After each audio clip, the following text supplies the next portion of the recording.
I keep telling people, and this won't be a clean phrase, but like it never stops being hard.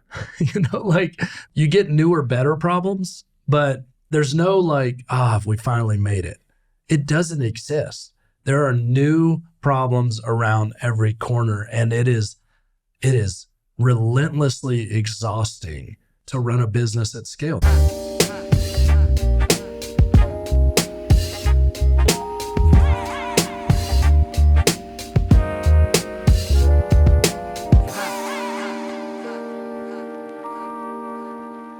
All right. Well, hey, I just want to welcome Stephen Rose to the Entrepreneur Studio. Thanks so much for having me. Absolutely. I was like, today we're going to talk about peaches. And then I was like, no, we're going to talk about a seasonal business that has to be ridiculously good at distribution and scaled in a pretty meaningful way. Yeah, that's the story right there. That's the story. Well, you grew up in Georgia where you had access to fresh peaches everywhere, but then you moved to Nashville and found there were kind of no peaches or no fresh ones. So talk to me about this experience that led to the inception of the peach truck. Totally. So it was 2010. I moved to Nashville for, a corporate sales job. It was, second job out of college. Okay. And my then girlfriend lived in Seattle, where she grew up, Jessica, and said, I'll try out Nashville. I'll move across the country. This dating thing's going all right. And so she came out and I had kind of sold her, summers in the South, they're a little miserable. She's used to the mild weather up in the Northwest, but we do have peaches, they're going to be great. You're going to love it. And honestly, farmers markets, grocery stores, I couldn't find any peach that tasted anything like what I grew up with in Fort Valley, Georgia. And in Fort Valley, Georgia is where all Georgia peaches are grown. It's literally called Peach County. Okay. And so I lived in this little town, and our close family friends happened to be fifth generation peach growers. And so, summers looked like going to the peach packing sheds. It was kind of peach Disneyland. You watch all these peaches run by, you grab a couple, you eat them, and there's nothing better than a fresh peach right off the tree. And so it was on a trip down to my hometown before we got married. I wanted to show Jessica, this is where I grew up. And we were asking, why can't we find a good peach in Nashville? And they were like, distribution. We pick the perfect peach, but then the grocery store sends it through their channels, and it takes a couple weeks before the end consumer gets it. And most fruits and vegetables are just fine like that. But peaches need to be handled with care. They need to be eaten and enjoyed within a couple of days. And no one's going to do that. And so it was kind of our light bulb moment where we knew nothing, but we were like, surely we could bring them to Nashville and sell them on the side of the road, And truly, that's what we were. We were like a little roadside stand in front of this really cool denim store in Nashville called Imogen and Willie. They let us park out front, and what we did from the beginning was brand it. We were like, we got to make this cute. We got to make it stand out. And we got the brown paper bags. We were hand stamping them with the peach truck logo that my buddy had drawn for us. And we used Twitter at the time. That was the thing. Instagram really wasn't what it is today. Yeah. And so we were tweeting out like, hey, we've got fresh peaches. We'll be here. And people loved them. And so we did it on a Saturday, sold out. We're like, all right, let's do it again next Saturday. We both still had full-time jobs, but those same people came back and brought friends. And, week after week, that first summer in 2012, we sold more and more peaches each week to where we'd sold 20,000 pounds of peaches by the end of the summer. And that sounds like a lot, and it is, but it was just enough to where we were like, can we do this? Can we quit our jobs and sell peaches? And it was after that first summer, we decided neither of us love our jobs. Let's see what we can make out of this. And we both left our jobs and went all in on the peach truck. That's incredible. So are you, this is happening, the first weekend, you're literally driving a truck down to Fort Valley, Georgia. You're packing it up and driving it right back to Nashville. And that's 7 hours? So actually we would get people down at the farm. They'd ask people who were go driving north. Like, anybody want to stop in Nashville? We'll pay you a little bit. So we didn't have to drive down, but we would drive to random. I remember my wife, like, in a random, Walmart parking lot, meeting up with some guy who had 30 boxes of peaches for us, that kind of thing. It was awesome. It was very gritty, entrepreneurial, like, let's figure this thing out. I was sitting in my cubicle at work. She had a little more flexibility with her job. And so she was the one running around, meeting up with strange people to pick up our peaches. Getting the merchandise. Yeah, that's right. Yeah, that's right. All right. Well, whose idea was the branding? The branding, it really happened together. And I've worked with my spouse, for 12 years now. And a lot of people, how do you do that? And it's really a gift because our minds work together so well that, she really overall has stayed in her lane, which is more operations and logistics. And I've stayed in my lane, which is the advertising and growth plans and, overall sales of the business. Yeah. But when it comes to the brand, we've really worked together. She has a great eye for kind of the look tone. She knew exactly the way our booth needed to look and exactly the way the bag needed to feel in our hands. And, we argue over who came up with the name. It's not that creative. Yeah, man, I get it. But I mean, there's a pretty cool truck. The truck story is a good one as well. I had traded a really crappy car, a 95 Ford Thunderbird, straight up for the truck to a guy who needed a family car. And we had no idea for the company at the time, but we made the trade. I was driving that down to work every day. And then we're like, oh my gosh, we have a truck. We have the truck. We have the peach truck. So anyways. I love it. Yeah. But we've always kind of come together in agreement of as far as what the customer needs to feel when they interact with us. This is all about summer joy.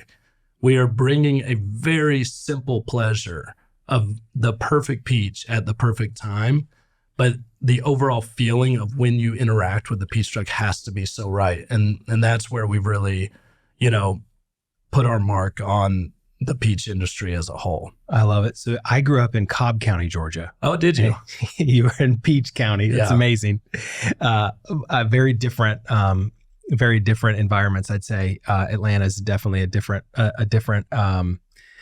city now than when I grew up there. But the thing that I think is really interesting is you used peaches to lure somebody from Seattle. Sales pitch. I know. It's like the peaches are the thing. You actually used the peaches, and it worked. It worked. Yeah. Like that actually happened. You were like, okay, first of all, summers may be hot, but peaches save you. It's a true story, and it's become a folklore of like, I couldn't find a peach anywhere in Nashville, and but it's a true story. It's how it all happened, and gosh, what a gift to look back at what this fruit, the queen of fruit, the peach, has turned our lives into. So I love it. So what was the first year, like you decided to leave your jobs? What was kind of the first year like? First year happens. Yeah. We go a whole off season. We're like, are we going to do this? And February 1, I quit my job. She quits her job. We decide we're going to go for this thing. And we made every mistake in the book. It was like, I had big ambitions. Jess had a vision for how things need to operate.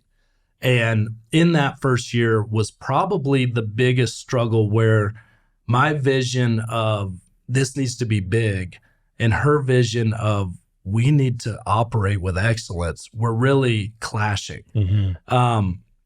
We did go big and we made almost no money, but we sold a lot of peaches. Yeah. Because peaches, once they're picked, are like a ticking time bomb. And I didn't want to focus on projections and getting, everything perfect with the cold chain and all of that. I just wanted to make sure we never ran out of peaches. And in that second summer, we definitely lost a lot of peaches that we had brought up because we weren't tight on our inventory and tight on projections and all of that. But what I will say is we never made that mistake again. So I mean, 20x the business in our second year as far as sales are concerned. And we learned some really good lessons about how tight we need to be when it comes to distribution and supply chain. But we never made that mistake again after that second year. Going all the way back, we started this business for freedom. Freedom was like at the core of why are we doing this? What do we want to do? We were young. We didn't have kids. We said, let's sacrifice our summers, but then we're going to get the fall and the winter to do anything we want. And so after that second year, we could have made a lot more money if we were tighter on our inventory, but we made enough money to where we left our home in Nashville and traveled the world for 5 months together. It was like, hey, we'll sacrifice summer when everybody's having fun and work really, really hard. But then we're going to get this reward of, taking that flight to Thailand and India and Israel and Jordan and circling the globe Take an RV to the Pacific Northwest. Yeah, exactly. And freedom's really been at the core of why we do this since the very beginning. But that getting that reward after that second summer when we were like, 13 weeks doesn't sound like a long time, but when you're 7 days a week in that hot southern sun, hustling every day, smiling to every customer, it's really a wrenching job at the end of the day to be the face and to really provide that summer joy to people. But we learned so much that second summer that we were able to double in size again the next year while fixing all of those issues. And so that's what makes me really proud is we're not afraid to make mistakes, but we don't usually make them twice. Yeah. Well, as a seasonal business, that's your like vision was to go big, and that required some scale. So, in that, let's talk about the second year then. It's probably more than the denim, the truck outside of the denim store, right? Talk to me about, your selling outlets, right? And how you had to build maybe some relationships, right? Because in my mind, there's a value chain. There's, you got to actually have the growers, right? And then you got to get it up to where you're actually going to go sell. And there's people all along the way and businesses all along the way. And then you got employees and things like that. So talk about how let's start from like maybe the selling outlets and let's work our way back to like, all the way down to the growers and how you had to sort of reshape the business as you grew. Totally. So that second year, we started the three main channels we still have today. So in Nashville, farmers markets, roadside stands, we still do that to this day. Brown paper bags of peaches or a big box of peaches. But we're all over the city to where, people see the peach truck signs come out in mid-May and they're like, oh my gosh, summer's here. We really kind of usher summer into existence in Nashville. Wow. Also that same year, we began shipping nationwide. You can order peaches on our website and we'll ship them to your house no matter where you are in the country. And the third part of the business that really became the biggest part of the company pretty quickly was what we called at the time the tour. And the tour was, all right, if we can't get good peaches in Nashville, what about the small towns outside of Nashville? What about, they're definitely not getting access to anything like this. So we would, go to small towns. At the time, Facebook and Instagram ads didn't really exist. So we're pulling a newspaper ad in every town we were going to saying, we'll be in this parking lot on this date and time. And people would show up and not a lot at first. I mean, 10 people in this town, 15 in this town. Oh my gosh, 80 people showed up in Columbia, Tennessee. That was insane, And I'd literally pick up a U-Haul on a Friday. We'd load the back of the U-Haul up and drive to wherever our scheduled destination was, sell the peaches, and then, go to the next town. And so that opened our minds to like possible scale. Yeah. And you look at the map and you go, okay, we're here in Tennessee and there's not a lot of population outside of Nashville, but Kentucky has some cities. Oh man, if you keep going north, Ohio has a lot of towns of 50,000 people or more. You travel 10 miles down the road, there's another population center. Totally. And so after we learned enough in that first year again, we didn't know about refrigerated trucks, So it's like these peaches, we missed projections and they're going bad in the back of the truck. Oh, there's trucks that are refrigerated that would keep them cold. That would be nice. You're like, not the U-Haul. Not the U-Haul. Yeah. Not the U-Haul. And so, learning all those lessons the hard way, but learning enough of like, okay, we've got to get to these people. And if we can get to them, they're going to react because they can't get this product any other way, So it's been a really cool journey to like bring what people remember. It's like every customer has a memory of when they were a kid on the back of their grandpa's truck having a peach that blew their minds. And they've been literally seeking that out. It's I've heard this story thousands of times. And they've been seeking it ever since. And I can't believe it still exists. Thank goodness y'all exist. So it's really a wild thing to kind of attach people to their memories. There's not like a more emotional fruit or food that I've experienced than a peach. Yeah. All right. So you got the tours. That sounds really interesting because talk to me about like who drove these trucks when it wasn't just you. Like you're in Nashville. You know what I mean? What's the most kind of? I mean, I had my CDL. I was, I'm driving the trucks. The guy who worked with us at the time, he got his CDL and would drive the trucks. And, we had to figure it out because we couldn't afford to pay, we ran at the speed of cash. I mean, we weren't like funded or had any real capital at all. It was you're like bootstrapped. Absolutely from day one. And so, if we need a truck driver, that's going to be one of us, Yeah. And so now, it's professional truck drivers with semis and they're wrapped and it's a whole thing.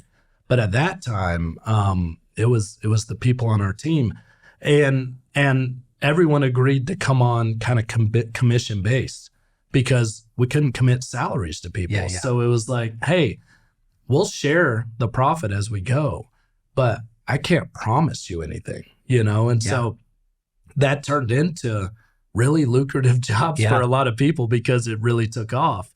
But it was a bet we were all making together that I really think this could work and, we'll all be in on it together. So, well, I heard you had like specific types of drivers because, there's these tour managers that, in Nashville that are doing music tours and then they're off and you're like, hey, oh, by the way, you want to do another type of tour? Totally. Yeah. Yeah.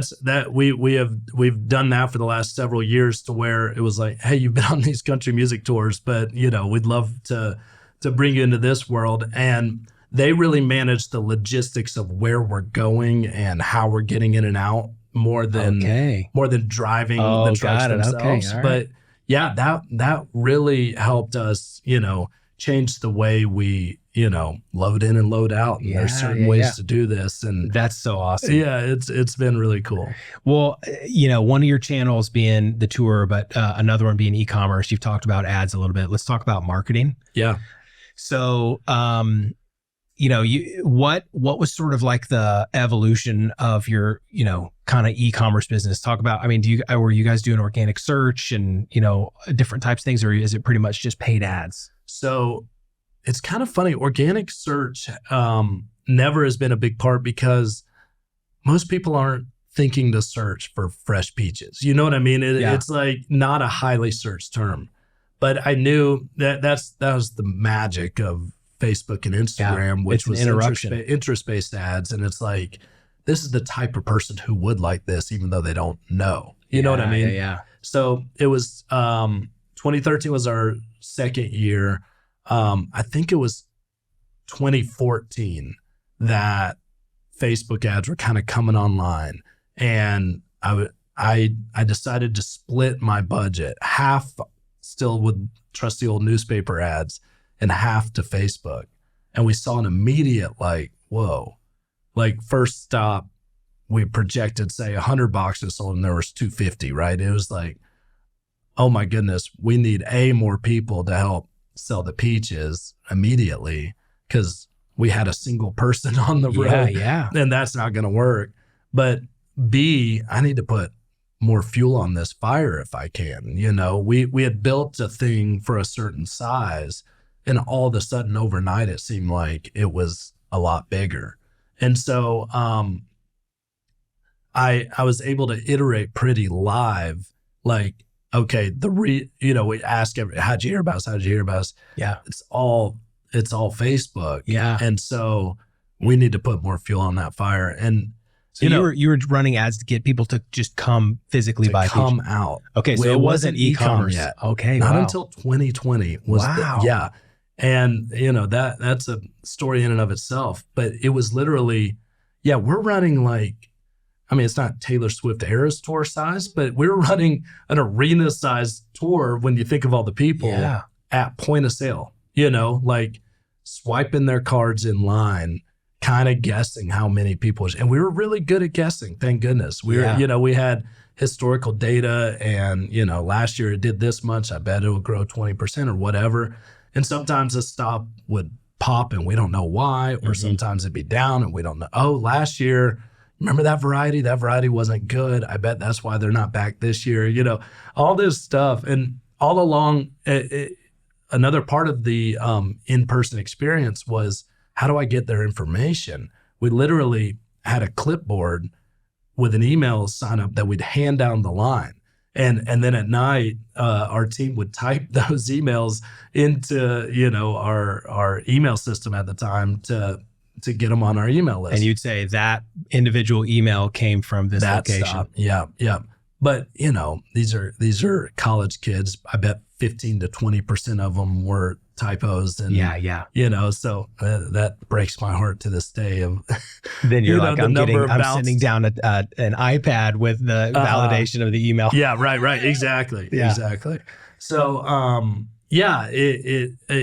Facebook and Instagram were the drivers of growth of this business for, I mean, to this day, but like, gosh, those golden years of 15, 16, 17, all the way up to 2020. If I could rewind and, figure out how to spend 10 times as much, I mean, I would, of course. I mean, how much can you geek out on, because I'll geek out with you right now on like CPM and like, I love it. Cost per click. And you know what I mean? Like, dude, seriously, like talk to me about like the evolution of the CPM. You know what I mean? Like, how much did it cost to get 1,000 impressions? I can't remember right now. I mean, I just remember $5 to get 1,000 impressions back then. Yeah, it was like nothing. It's amazing. It was like free. Yeah, it's like, we'll pay you.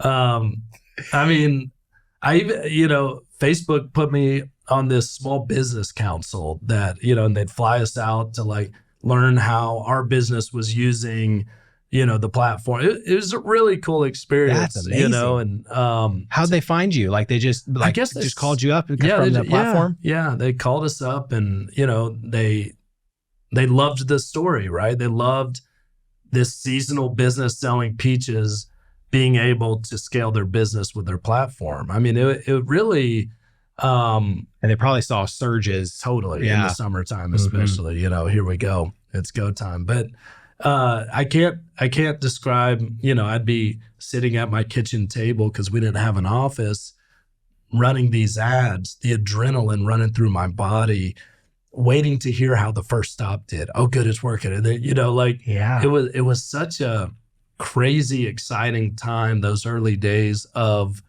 coming up with something in my mind and being able to execute it immediately. And I think that the entrepreneurial spirit early, like when I think of those early days, we didn't build a strategy and test. I came up with an idea in my head and executed. And it was a problem. I remember our customer service team member calling me like, did you send out a free shipping email? And I'm like, oh yeah, sorry, I didn't, I would do this kind of thing all the time. Like they hated me because I'd come up with an idea. Like, not tell anybody about it. Yeah, I wouldn't think to tell anyone. Who needs to know about this? I was trying to get people to the thing. Exactly. I wanted to No create more marketer has revenue. ever done that. Ever. So anyways, but those early days of like coming up with an idea and executing immediately was just the coolest thing ever. Yeah, that's getting instant responses like that. That's pretty cool. So were you sort of like, how many, what was your process running up to like getting people to show up? Like, cause this is a big deal. You are there for a moment in time and you're trying to get people to show up. They haven't paid for anything. Mm-mm. You're going to try to get them to show up and pay. So what was your sort of like, how far out did you start running ads? You know what I mean? What would be your guess? I'm going to say 10 days out. It was 10 days out. Okay. And there was no like brand awareness ads before that, or let's warm up the, marketer. We have an amazing VP of marketing who, looks at me like I'm crazy because, she's like, well, you got to build the brand in a new market. And you do. And she's correct. Early on, those ads were and no one knew in those early days, like that they were looking at an ad. Yeah. It was just like, we weren't conditioned like we are to be skeptical. But those are the ones that still work so well as it feels like just a post. Totally. Yeah. But it was like 10 days out, let's run, conversion ads and get people out. And it was the first time any of them had heard we exist. Let's put $1,000 per stop, just come up with some arbitrary number of like, let's spend this much per stop and see how it does. And it just worked. So were you running like a, return on marketing investment or something like that? Or how are you sort of measuring like it worked? Yeah, that's a good question. And were you in question. spreadsheet land, or were you like, I was Google in Data Studio? No. I was in spreadsheet. I was on Google Drive, and I was, this is what's crazy. Like we had no CFO. It's me running the books. I remember it'd be like mid-July and Jess would be like, so how are we looking? I'd be like, it's complicated. I think good. I hope there's money left because we were not organized, but it was a lot of gut and a lot of like, okay, I spent $1,000 and that stop did X amount. That's good. I think there's enough room in there to make some profit. And that one didn't work, but the other one worked really good. I was like running a lot off gut, and that's another thing that would be nice to go back and be like, hey, I could have had real information and data, and we could have moved to e-com a lot earlier and spent that money to do that, but it felt risky at the time. There's so many, I think ways we can look back to ways we could have done it better, but it worked. Yeah. And so we kept doing it. You know what I mean? But no, I'd run a spreadsheet of like how much I spent on that stop, but I had no real data of like, that's making money, that's not, or spend 10 times more in that market. There's a lot of ways we ran not smart, and it totally worked out. And I think that's totally fine. I mean, I would love to be able to look back at like, gosh, we were so smart here, and here. But I will say we were smart. We didn't know why we were. It would be nice to have known why we were smart and put more gas on that idea, but here we are. So yeah, you're just trying to drive some results and try some stuff out. So talk to me about, there's probably different evolutions of this, but we've talked about technology, and you said the word point of sale and things like that. So are you taking credit cards at this point? Like, are you like before e-commerce? I know you're taking credit cards on e-commerce, but like, was it all cash for a while, and then you just decide we got to take credit cards, and then did you go to point of sale, like a point of sale system, or what was sort of like your how are you were taking payments? We always accepted credit cards. Okay. And beginning also in 2020, we went 100% cashless. But I don't carry cash. Yeah. And it's a big part of farmers market culture that's very cash heavy. But that's a lot of cash in a lot of locations when you're talking about, transacting at multiple farmers markets. And I remember Memorial Day weekend every year was my least favorite weekend because it was a big weekend of sales, and I'd be sitting with way too much cash in my home, and Monday banks are closed because it's Memorial Day weekend. So it's an extra day where I can't deposit that money. And I just remember like never sleeping well those nights because I have all this money in our house and I don't like that. But really, I think as we've moved to a more cashless society, being kind of ahead of the curve in allowing people to use their card to make purchases with us has enabled, I don't know if it enabled a higher ticket size or maybe people, bought that extra box because, I'll pay cash for this one and card for that one. But we always had point of sale from the very beginning, point of sale system from the very beginning. Okay. And then how are you sort of running, inventory you bought? So are you issuing purchase orders or do you own the land? No, yeah, issuing purchase orders. Okay, so are you running on QuickBooks, issuing purchase orders, you're receiving them, and then you're figuring out what outlets to go. So what was the transition to go from like getting everything in QuickBooks and ordering everything and then getting it in point of sale systems and then getting it to come back to reconcile to see, hey, how does our P&L look? That's a great question.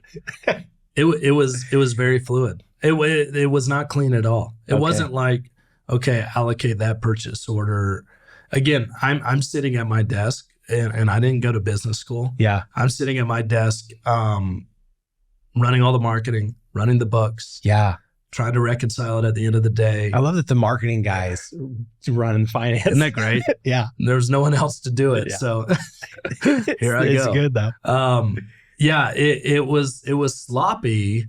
But again, it always worked at the end of the year. There was a black number at the bottom of the QuickBooks at the end of the year, so I wasn't too concerned with it.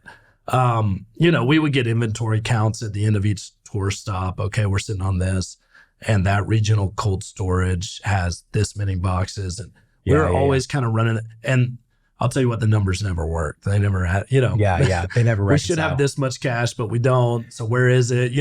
They never. But those are two things that I think, those are two scary things with you. You have inventory you've paid for that you're sending out to people that you have on sort of commission-based selling. Yeah.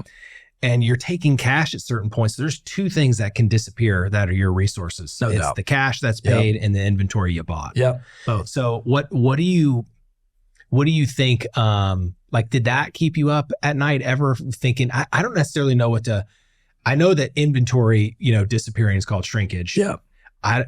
Cash, I just would call that theft. I don't know, but right. Or just, miscalculated, things and people typing stuff in or taking cash or doing favors for people and things like that.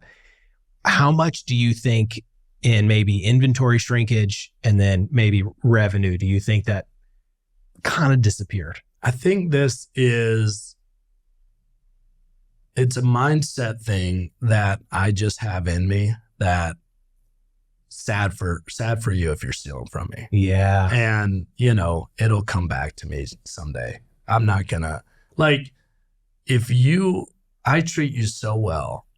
And if you're gonna take a couple $100 or $1,000, I don't know. All of a sudden the numbers work perfectly when we went straight cashless. So I don't know. But I lost no sleep because— Wait a second. Say that again. The numbers worked perfectly when we went cashless. I mean, they added up perfectly, and they never did before that. And I'm not going to live my life chasing down people or accusing people. I just that's not good for me. Yeah. And so I didn't lose any sleep because at the end of the day, that's on them. And the numbers— there was enough. And so I wasn't going to I would have been pulling my hair out every day if I was going to, really chase that down. And so I decided not to. So was there ever a moment where you and your wife have boatloads of cash in your house and you're doing the numbers and you're like, this doesn't add up? What was that conversation like between you two? It was every day though. It never added up. But was there ever this sort of moment where y'all were like, this is weird? Yeah. And we'd talk to people, especially if it was way off, there was always a few dollars per box off. But then there were some times where it's like, this isn't possible. And so we'd talk to people and, then and we'll count better next time, that kind of thing. And you're like, okay. But yeah, we totally we'd have conversations. But again, our spirit was like, we're not gonna like ever figure this out unless we're on the ground. Yeah. And we're not gonna do that. And so this is just kind of what we have to deal with. So, I mean, you had to, there's kind of two jobs, right? And then you had to sort of expand because you got, in order to go to what, how many were you, like 60 selling locations in e-commerce, like at the peak? Like what was the total number of selling locations that you had? I mean, like 600 and oh my gosh. Last year we had a tour plan. 600 selling locations. Yeah, last year we had our tour, we had to pull way back because of the crop, but we had a 950 stop tour scheduled, planned, ready to go on across 30 plus states. And yeah, so I mean it's a monster. I'm sitting here thinking, I mean, that number one, that is a ridiculous amount of coordination to have to do 900 stops across 30 states. And you guys are you buying from one grower? So, gosh, it was probably 2015. We had worked with one grower, and they said, "Hey, we're gonna lose a crop, and we're not gonna be able to supply you guys. So you need to start working with our neighbors here in Georgia." And so that year we began working with, there's kind of 4 main peach growers in Georgia at this point. And so we began working with all of them just to kind of like make sure that we had enough. And then a couple years later, we jumped the border over into South Carolina as well, because they actually grow twice as many peaches as Georgia. Wow. And there's some great growers over there. We have these standards of, the way the peaches are grown, the way they're picked and handled, and then most importantly, the way they are picked, packed, and shipped the same day to make sure that our customers are getting the very best peach possible. There's nothing more magic than being in Cleveland, Ohio, opening the back of a semi truck and there's peaches that were picked 2 days ago on it. You can't get that any other way. Yeah. And so, and are they using your boxes at that point? Probably, gosh, what year was that? I think it was about 2015. We began packing in our orange peach truck box. Yeah. Because I mean, that's the deal. Is like you got these different varieties showing up in the growers, boxes, and then if it's all about the brand, right? You're showing up with they're packing inside your boxes and wrapping the trucks, and so we are really focusing right now on making that kind of retail experience at the stops just so excellent. Mm-hmm. That's like our main focus going into 23 is like, how do we make this feel so celebratory every single stop? Mm-hmm. And so anyways, it's fun. Okay. So, where I was headed a couple minutes ago was about picking people. And, you've got like, your core, kind of leadership team. At what moment, let's just say in the past few years, at what moment were you like, our value system is this, and maybe it was from the beginning, but our value system is this, and here's how we're going to screen people that are going to have certain roles in our company? That has been a journey that, it's been a tough journey, because when you experience quick growth in a company, early on you need a human body that's willing to work. Yeah. And for commission. For commission. And then, and quickly though, you realize, okay, there's a skill set needed here that isn't matching up, and making those tough decisions to, have to say bye to great people who have been on the team that don't have the skill set to be in a company this size today. So if I can talk about 2020 real quick, we had just hired, we had like doubled our size company, because 19 was a great year.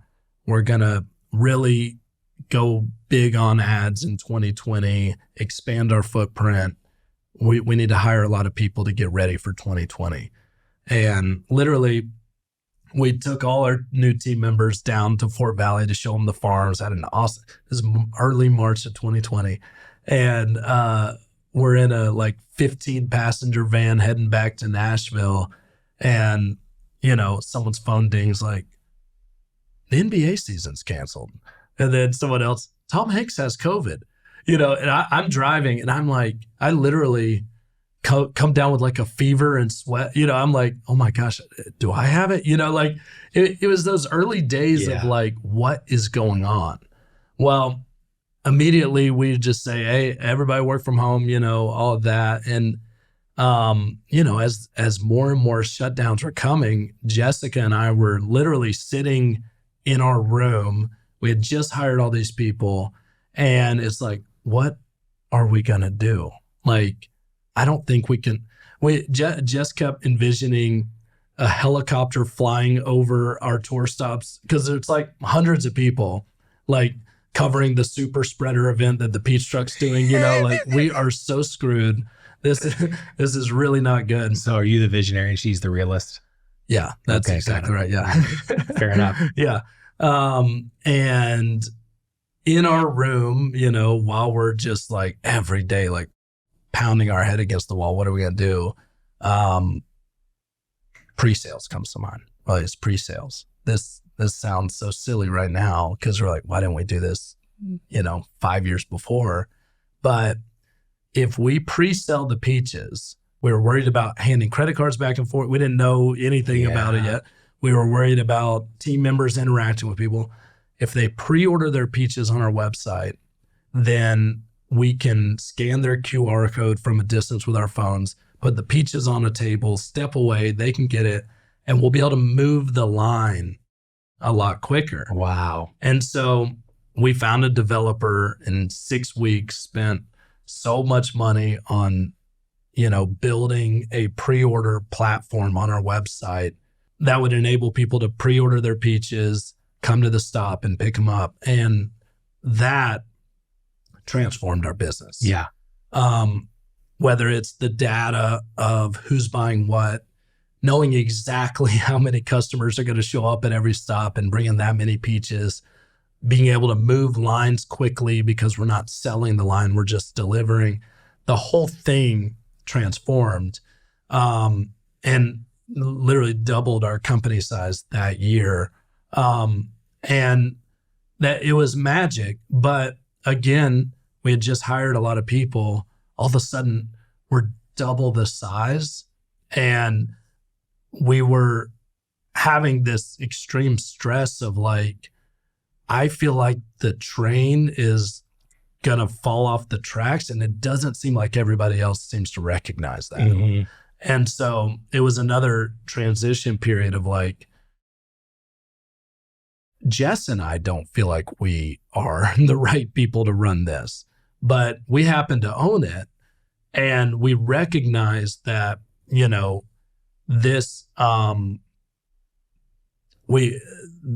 things are going to get really rough if we continue to grow. And so, you know, that was another period of like, we have to find the right people to run this thing. And we've been through a lot of making mistakes with that, thinking like this will be the silver bullet, and it's not. And making, you know, that'd be the one part that I talk to Jess about a lot. That's like, I never have figured that out.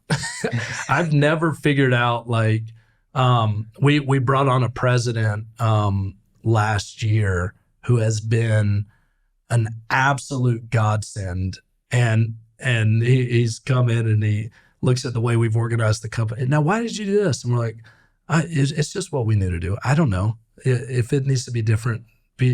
Go for it. We trust you. You know, he's been an absolute godsend as far as like, oh, this is how to run a company this size. And we never knew. And so that's amazing. Been really fun for us to be able to kind of cast vision, make sure we're staying on brand, make sure that, you know, the company's core values are being lived out, and then have this partner to really execute the day-to-day relentless nature of business and make sure that like the vision can actually come to pass with the right people. That's amazing.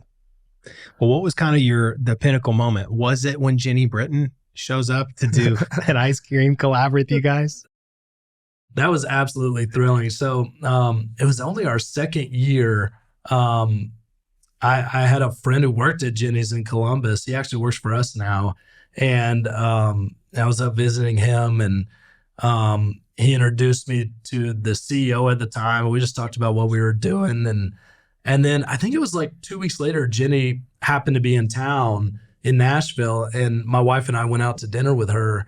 And, you know, we didn't talk business at all or anything, but we just had an amazing dinner connecting with her on what she's doing at Jenny's and what we were doing at the Peach Truck. And then the next morning that CEO called and was like, hey, let's do a flavor together, you know? So wow. It's ever since then, they've made this incredible peach flavored ice cream with our peaches, you know, and put our logo on the pints and all that. So it's a really fun partnership to be able to have such an iconic ice cream brand, you know, using our product. That is so cool. Yeah. When I got to sit down and talk with her, I was like, she's something else, man. She is awesome. There's such whimsy and, but so creative. And another great example of she gets to be her creative genius and let other people run the business. Yeah. You know, and I mean, she's an amazing business person in and of herself, but having kind of that partnership that she's always figured out has been really inspiring to me. Yeah. Yeah. Well, what was the thing where, the notoriety that you got, what was the most attention that you've ever gotten? Like biggest press? Yeah, biggest press, or like, you know, a celebrity, or, you know, some sort of thing where you're just like, okay. Yeah. All right. Well, I mean, celebrities. Like, is it Chip and Joanna Gaines? I'm just kidding. Yeah, Chip and Joanna are awesome, and they've been really nice to us. I remember the first day of a peach season, seeing a Tesla pull up, and I had never seen a Tesla before. And Jack White got out. Oh man!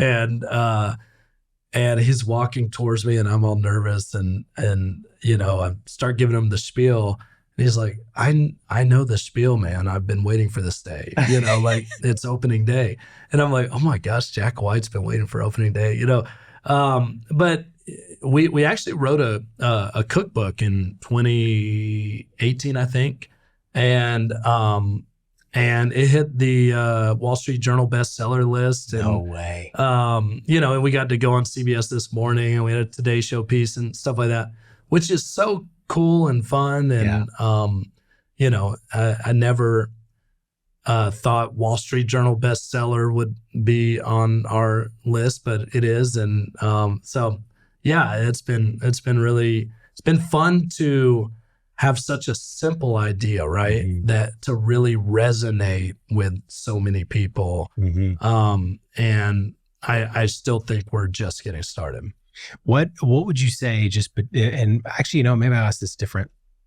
What would your wife say is her favorite moment of being in this business? That's a good question. We're going to ask her later. Yeah. Let's call her right now. Phone a friend. Yeah. Yeah. Jess is so creative, and I think getting to make her mark on, like, you know, anytime we're doing content shoots or, you know, designing the way a booth should look, or it's like, I just 1,000,000% trust whatever she's putting her hand on when it comes to that stuff is going to be amazing. And it always is. And she loves that creative outlet that the business provides. And I think, you know, if she were to be here, I think creativity is kind of where she's just getting started. You know, she has such big vision of, you know, what she could do creatively that I think is so fun, because I don't get it at all. I'm like, I want to spend $1 and 10 more come back. How do I do that more? You know? So it's really cool to watch her kind of get to scratch that creative itch within the business, you know, especially. I love it. So are you guys doing anything beyond just selling peaches? Yeah, we are really close on developing a peach-based CPG product that'll go into grocery. Okay. That will, I think, be really exciting and kind of enable us to interact with our customers all year long. Yeah. Right now, we're, a couple months a year, 3 months a year where people can interact with us in a big way. And so I'm excited about what's to come with that is right around the corner. So, yeah. Well, we've talked a lot about scale. What is, are you guys still, I have you sold to private equity? Cause I heard you guys had made a move there. Yeah. So we partnered with a firm that's exclusively in the agriculture space that has been an amazing partner. Last year we lost 95% of the crop, and like once in a generation thing that would have brought us to our knees as a company and probably had to press restart in a lot of ways because, what we realized was Jess and I remember in 2020 going to take a loan against the house and, how do we keep all this payroll going? I don't know if we're going to have a company after this.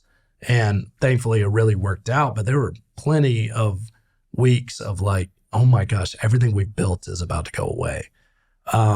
And then 21, you've got the big shift with ads, with privacy and iOS updates and all that changed our ability to target customers with ads. And so realizing, especially with a fresh product that happens 3 months a year, we were pushing all our chips to the middle of the table every single year, hoping it worked out. Yeah. And it was time to solidify the financial backing of the company to make sure we can still exist 50 years from now, And so, we partnered with a firm that happened to own our biggest peach supplier. Okay. And so, so they went from supply to distribution. Yeah, well, for both, vertically integrated. And it's been an amazing partnership to where they understand ag. They're like, yeah, we lost the crop. We'll get through this. It's okay.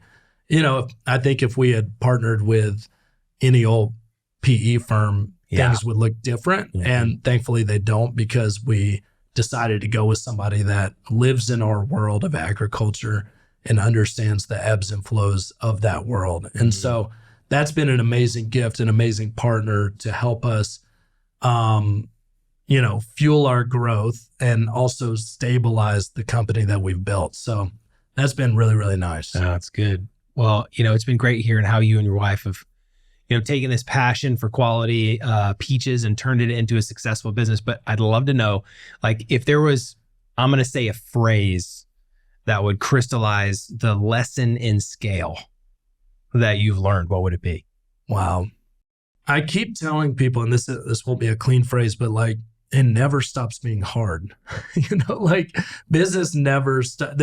You get newer, better problems, but it never, there's no we finally made it. It doesn't exist. There are new problems around every corner, and it is relentlessly exhausting to run a business at scale. I guess at the top you get to know all the problems, and that is a gift, and it's also a curse because you're like, I'm aware of all the issues here, and it's a scary thing to realize, kind of like the tightrope you feel like you're walking on a lot of the times. Last year's a great example. Boom, crop, late frost, the crop's gone. So what now? We don't have a product. We were able to scrounge out every bit of the peaches that were picked, but it feels like sometimes you're like, this never gets easy, and just being okay with that reality has been a big gift. But it never. You gotta love solving problems. You gotta love solving problems, and the hardest problems. I read a tweet the other day that was like, don't spend your time solving the B+ problem. be willing to go in and bang your head against the wall on the A+ problem every day, because that's what'll 10x your company. If you can have a great business if you're solving the BB+ problems every day, but those A+ ones, pre-order, figuring out how to do that, like transform the company. Yeah. So anyways, transformation's hard. it is hard. Yeah. It is so hard, and bringing team members along in transformation is really hard. Yeah. That takes a great leader, which again, this President West, who's on our team, is just phenomenal at the steady, day-to-day transformation of the team to adjust the mindset of the current team, and then bring in the right people that will take us to where we want to be. That's good. Yeah. We'll have some rapid fire questions for you. Okay. You ready? I'll do my best. All right. Peach preference, white or yellow? Yellow. Okay. What are the 3 must-haves for a perfect trip with the Peach truck when you're going to drive it out somewhere? Well, it needs to be fall because it's hot in summer. And we need some good tunes on the radio, maybe Culture Wall or some other old school country music. And I want Jess in the cab and the 3 kids in the back. All right. If the Peach truck could collaborate with any celebrity chef or food personality other than Jenny Britton, who would it be? Joanna Gaines. Let's go. Yeah, there you go. Have a Magnolia Peach truck. If you were running the Peach truck, if you weren't running the Peach truck, what would you be doing for a living? I would be coaching baseball. Really? Yeah. Okay. It's got to be rapid fire. I can't ask more about that. This is the things that coach me on. Baseball has all the great lessons in life. Yeah. And talk about relentless daily practice. Watching those guys do the fundamentals every day at the highest level, you just realize like everything is fundamentals. Everything is daily habits. All of life is that way. It's good. Are you more, I'm going to go ahead and ask this, but are you more of a risk taker or a meticulous planner when it comes to making business decisions? He laughs. I think we know I'm a risk taker. Yeah, there you go. Share a quick productivity tip that keeps you on top of your game as an entrepreneur. This might sound counterproductive, but my daily fitness habits have made me more productive in all of life. So carving out that hour in the morning to go on a run and stretch and make sure I'm physically healthy has made me a lot more productive in my business life. I found the same. If you had to choose just one, I'm going to say productivity piece of technology that you couldn't live without managing the business, what would it be? The iPhone? Yeah. I kept thinking iPhone. Yeah. There's a lot of apps on the iPhone. Yeah, that's true. You're like, I'm going to go big. Yeah. Okay, this is a different one. What's your favorite vegetable? My favorite vegetable would be broccoli. Okay. Because I was like, can't ask him what his other fruit is. Right. There is no other. There is no Although, other. you know what? The dried mango at Costco, there's an organic dried. I can't get enough of that. Okay. Well, if you had to describe your partnership with your wife in 3 words, what would those 3 words be?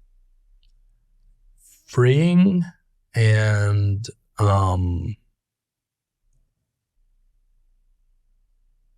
transformational. Okay. Yeah. All right. Who is another entrepreneur that should be on the podcast? Well, he's in the charity space, but Scott Harrison is an amazing, Charity Water. Yeah. Yeah. He's an amazing entrepreneur in his own right. He absolutely is. Totally revolutionized giving and all that stuff. The birthdays, all those things. So cool. He's awesome. Yeah. Yeah. Read his book.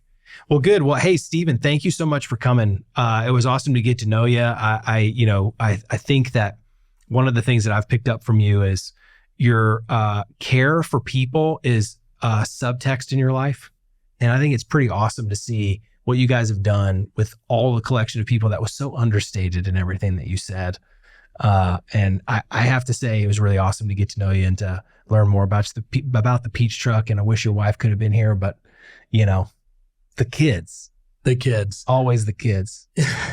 Yeah. Jess is like the glue that kept this thing running. No doubt about it.